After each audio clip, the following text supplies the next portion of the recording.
Greetings, I'm Upper Reality and I make beats and then I sing over them so people don't steal them. Here today, I am with the one and only Chris Ray, who mixed and mastered my project Body High, coming out December 3rd on all platforms. Stay tuned for all of that. But first, let me just tell you about Chris. You know, he is an audio engineer, like I mentioned. He wears a lot of different hats. You know what? Tell them what you do and what you're all about. Definitely. Thank you, Jess. I'm a music producer. I specialize in the music production process, artist development process, compose, record, mix, master, co-write. But I would say I serve as like an A&R, a connector for artists and musicians, songwriters, and all of that. Okay. All right. Yeah. So we're at 12:45, right? Really, obviously love this. I come here all the time. You see me and stuff, and everybody, you know, every so often we'll hear doom, doom, doom, doom. You know, lots of music going on, you know, in the next room. What is 12:45 all about, though? Definitely. 12:45 is an entertainment multimedia company. We specialize in the development of recording artists' catalogs, as well as multimedia for marketing purposes for the artists. So we centralize all the resources necessary to create music, as well as visual content for marketing. Oh, that's fly. How did you start out with this? I'm originally from Chicago, South Side, Inglewood area, you know, repping all day. Right. You know, I got the 1505 tat. This is my first music production studio in Chicago. That's the grandfather of 12:45. So started at 14 years old. I was inspired by a good childhood friend of mine. He rapped a song a cappella, which inspired me to start making music. I was like, oh man, that song needs a beat. Got into different instrumentation, and then went on to college. Went to Columbia College Chicago for mixing and music composition, but then I dropped out. And then, because I wasn't focused and just trying to figure life out as a 22-year-old, or 20, around that area. And so I ended up going to massage school, and music called me back in. I started meeting recording artists at massage school. I was inspired to finish a degree in music production at Full Sail University. Okay. And take the journey onward. Yeah, Full Sail was trying to recruit me and stuff like that. You think it's worth it? I definitely would say I would look at where you are in your journey and make the decision based off of your needs and how you see yourself functioning later on in life. I wouldn't invest in education without having a true knowing of what direction you'd like to go in. It's just a bad investment. Yeah, that makes a lot of sense, especially for those swimming in thousands of dollars in debt. I'm sure they're like, dang, I wish I would have had that advice before I started this out.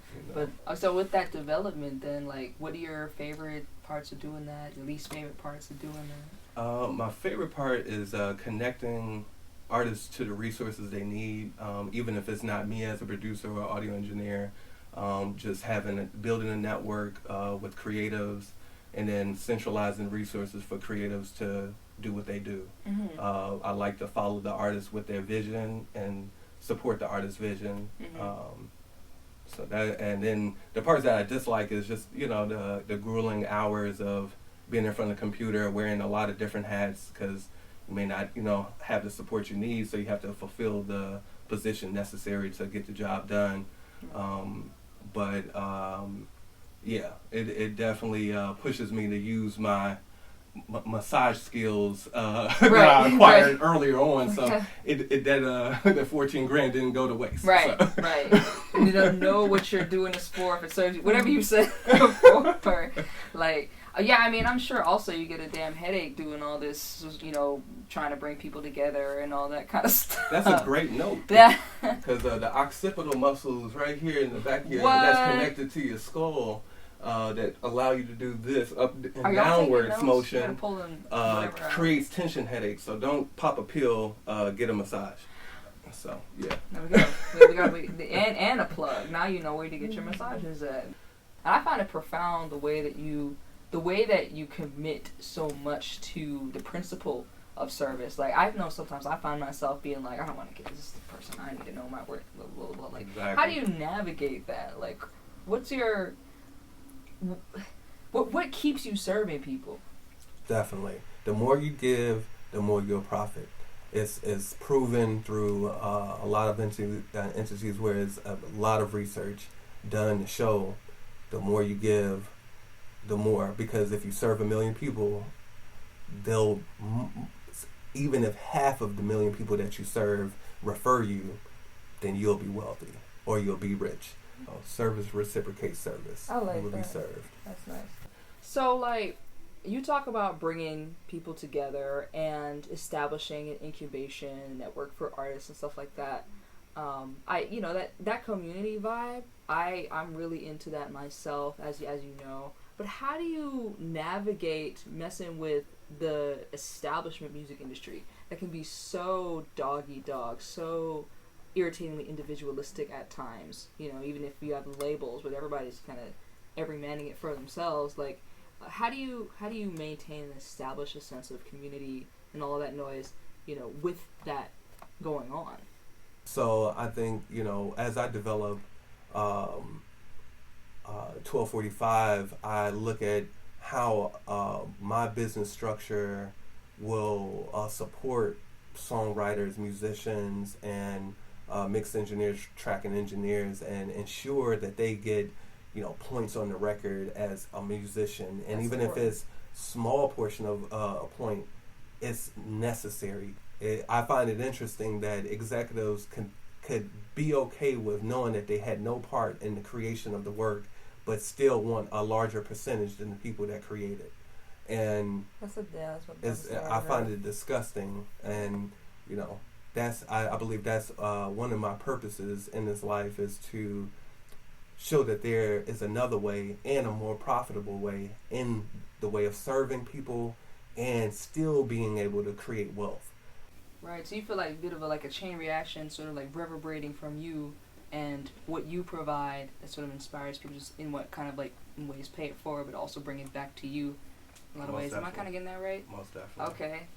I've definitely, it's been a pleasure to be sort of crossing paths with you on that, because I really appreciated, what you've done for me in terms of all this recording and mixing and mastering, because we would be in this mug for hours and weeks and months. I mean, just hitting them hard. Definitely.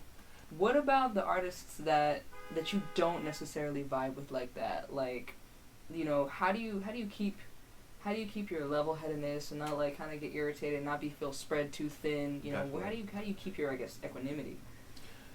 I allow everybody to be who they are. Necessarily vibe with. I usually don't attract that energy, because I really attract the energy I bring, which is a supporting, open, creative energy. The vibe itself cancels out people that aren't ready for this vibe. The open vibe. If you're not ready for the open vibe, then you know where you need to. You got to develop. You low-key can tell, because I be coming in here, you know what I mean? There's people, then you walk in, it's like, no. Yeah. No. It's going to take a little bit more open-heartedness for Right. it to create on a certain level. Just be willing to do anything, Right. I think, and for the moment. So. That's cool. So. It's nice. Warms your heart with that kind of stuff. Sure. We definitely get existential quite a bit in these conversations, and I know one of the things that, piggybacking off of that, you often talk about today I had this moment where I was thinking of the number 3, and then today I made $300, that kind of stuff. Yeah, the synchronicity. Yes. So in the past 6 months, what has been your biggest synchronicity moment? If you could say what showed you dang, I'm going in the seriously right direction right now? Most definitely. I'd say a couple weeks ago, I got hired by a recording studio, and the owner of the studio actually was mentored by the mix engineer, Leslie Bratwaite, who he mixes for Cardi B. He's recorded for Michael Jackson back in the day. I Wait, believe did he mix TLC. Possibly. I wouldn't doubt it. Was clean. That was like the cleanest mix I've heard in a while. Yeah, Leslie, he definitely has made a mark in the industry, and it has let me know, like, and then for the owner to let me know that he could hear the inspiration that I've gotten from Leslie in my work. It just helped validate and help me see, like, oh yeah, you're on the path, and this person is one person away from the person that you're inspired by, and you've taken notes from his process, mixed process. So so I was definitely deeply grateful for that moment. That's really cool. Yeah. That is really cool. Wow. Okay. I want to know, what's y'all's next steps? What do y'all think? 1245. I'm actually as a capstone project for my master's. I'm completing a business plan for the multimedia entertainment company. So 1245. That master's is right around the corner then. Okay. So we Booked got and busy. Birthday, masters, all that good stuff. Nice. But it's just centralizing all my relationships and putting it behind the music. I think that's my main goal is creating opportunities for the music that we have created, and I look for us to be as successful as we can through service and the love for music. All right. So where can we find 1245? Where can we find you, Chris Ray? How can we access? Definitely. Well, we start with the Instagram. 1245 is 1245 spelled out, and what's that? Yeah, so we have that, and then you can find me, Chris Ray 1245, at Chris Ray 1245, and you can see the team. Okay, I have to remember that too for myself. Okay, dope. Thank you so much, Chris. I really appreciate it. Remember to take a look at 1245 Music Production House. Stay tuned for what they've got going. Stay tuned for Jess. And stay tuned for Body High coming out December 3rd. Upper Reality.